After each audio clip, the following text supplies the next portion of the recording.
Is India still safe for everyone? A Muslim family of 10 people assaulted, looted, and abused. 2 Muslim women were beaten allegedly by the members of a Hindu radical group. The world's second most populous country is grappling with a fundamental issue. India was founded as a proudly diverse country. So how did it go from this? Prime Minister Nehru called upon leaders representing many shades of political thought and various religious groups to help build a modern democratic state. To this? हम सब एक धर्म युद्ध की तैयारी कर रहे हैं. The Hindu nationalist ideology that inspired the murder of Indian independence leader Mahatma Gandhi was a fringe element of the country's politics for decades. Now it's the ideology of India's ruling party, the BJP. Despite India's history of tolerance, it also has a history of religious violence, deadly unrest, and devastating riots.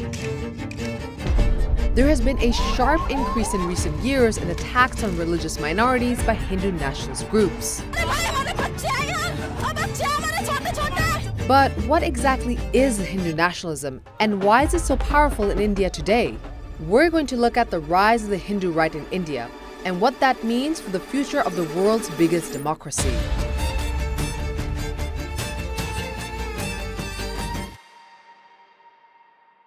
Hinduism is thousands of years old and is the world's third largest religion. But Hindutva, a nationalist political ideology, is not that old.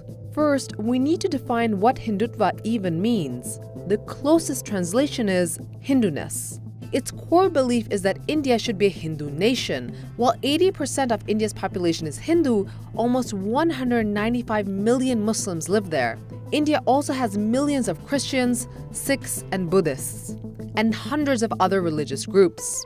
The ideology of Hindutva was, in many ways, born out of Hindu anxieties over the growth of other religions in the colonized subcontinent.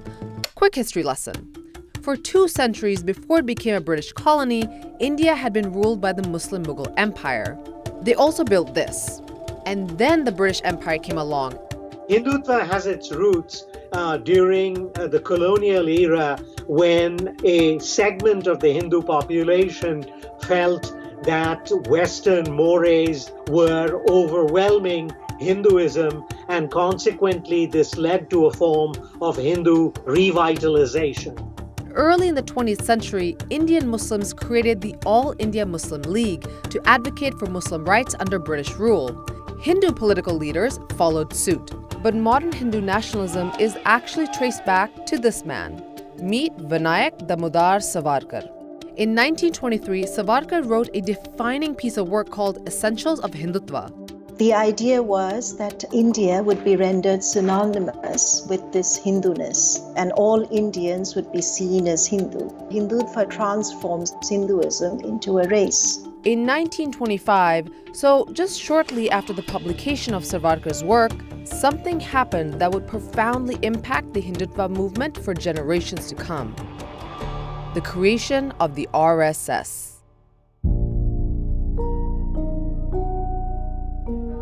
Today, the RSS is an influential, male-dominated, paramilitary Hindu nationalist organization and network in India. It reportedly has 6 million active members and over 100 affiliate bodies. They have yoga sessions and morning training drills. They also host summer camps with weapons training and reportedly exert influence on the current ruling party and at all levels of Indian society.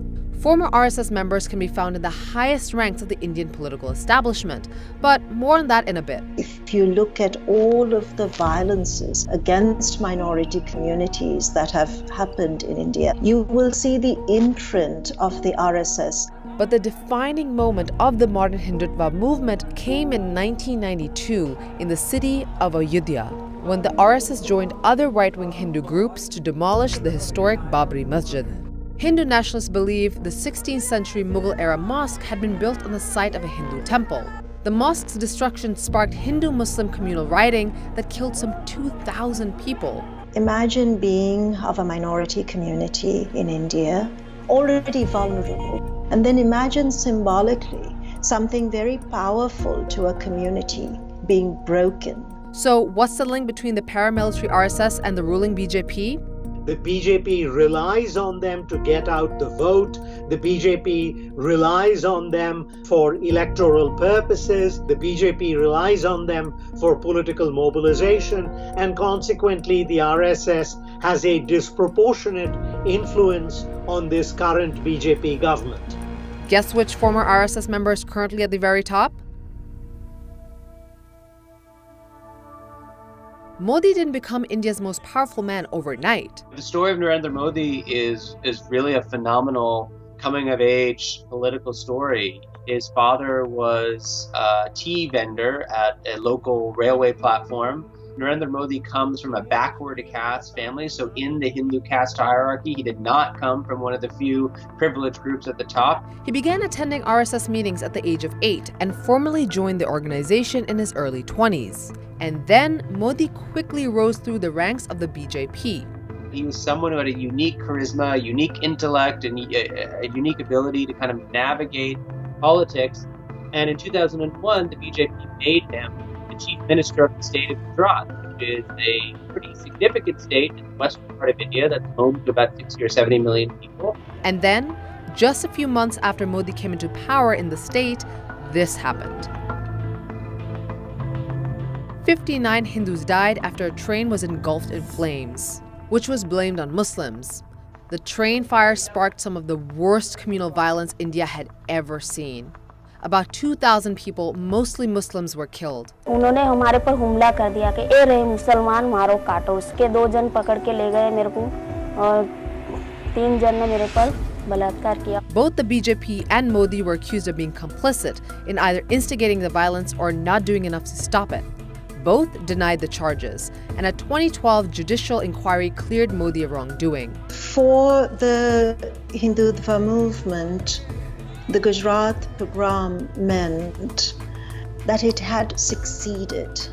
If Indian Muslims were to ask themselves, how does it feel to be Muslim in India today? The answer had significantly shifted from 2001 to post-March 2002. Modi couldn't entirely escape the fallout from the Gujarat riots. In 2005, the United States government denied him a diplomatic visa, but despite the travel restriction and widespread criticism, Modi was re-elected 3 times. He increasingly focused on business and economic development and was elected Prime Minister in May 2014. So his campaign centered around the economy and fighting corruption. But his win meant that the BJP, and therefore the ideology of Hindutva, had found a home in the highest political office in India. Modi's 2014 election had initially leaned on the promise of economic development, but his re-election campaign in 2019 was different. We were nationalists, we are nationalists, and we will remain nationalists. They talked a lot about nationalism, about a muscular India. They talked about how to make sure that they stopped illegal immigration, largely from Muslims coming from Bangladesh. And of course, the election took place at a time when there was heightened conflict between India and Pakistan. And so Modi was kind of able to use this pro-Hindu, pro-India, anti-Pakistan kind of rhetoric to help mobilize his supporters for the election. A Human Rights Watch study found a nearly 500% increase in charged and divisive language by Indian politicians since Modi's election. 90% of it was from the BJP. Like the BJP Chief Minister of Uttar Pradesh, he once said this during a rally. And then there's Home Affairs Minister Amit Shah, seen by some as India's second most powerful man. Shah has called Muslim refugees and migrants from Bangladesh termites. Oh, and by the way, in August 2019, Shah did this. Article 370, giving Jammu and Kashmir special status, has been virtually scrapped. Modi's landslide re-election victory shows how popular he and his ideology are. And not only in India. Once denied entry to the United States, today he's welcomed like a rock star.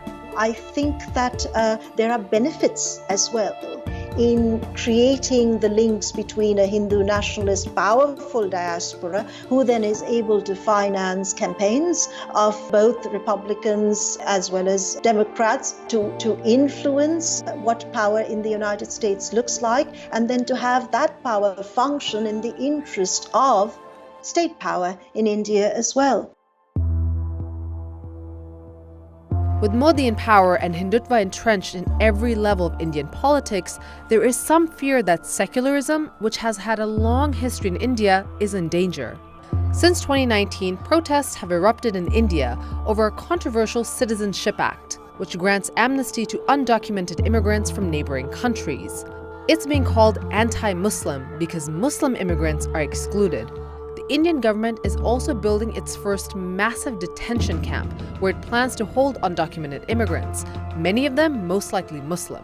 But it's important to remember that the rise of populist, supremacist politics in India is part of a global trend. I mean, if you look at the United States and the rise of Donald Trump, the creeping white nationalism we see, the divisive language, the anti-Muslim or anti-minority sentiment, anti-immigration sentiment, and then you look across at Europe and you see the same things going on, whether it's Brexit or in Hungary or in Austria. We're in a global era right now where this is on the rise, and so I think democracy in that sense does seem to be on the back foot. Following independence in 1947, India's first Prime Minister Nehru suggested that Hindu communalism was dangerous for the country. Was he correct in his prediction?